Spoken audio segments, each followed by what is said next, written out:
The third condition that is associated with the overactive adrenal cortex is the adrenogenital syndromes. As I told you that a part of the weak androgens are also being produced by the adrenal gland. Now basically what happens that the adrenal gland produces compounds that are then converted to the adrenal hormones in the peripheral tissues.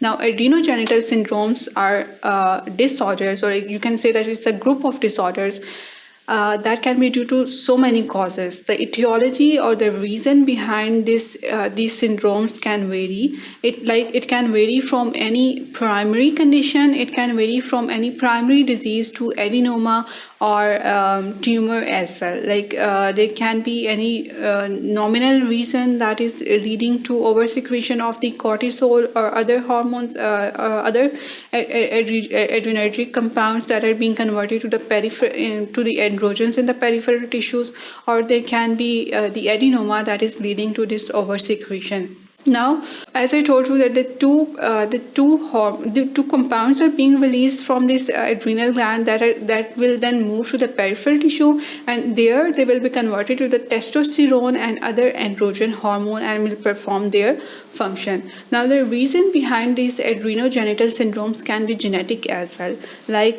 We are just going to study the second one, that is the congenital adrenal hyperplasia. Now, congenital adrenal hyperplasia is when there is hyperplasia due to the genetic causes. Now, what happens that mostly in this type of the disorder, the patient is autosomal recessive, and the patient have a decreased level of the cortisol because of some genetic reasons. When there is a decreased level of the cortisol in the body, what happens that the negative feedback mechanism is activated. That will cause an increase in the ACTH level.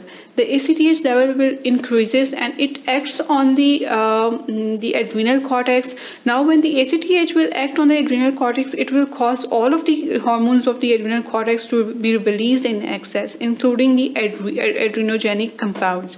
Now, these adrenogenic compounds are also under the impact of the ACTH. So, when the ACTH level will increase, the adrenogenic compounds level will also increase.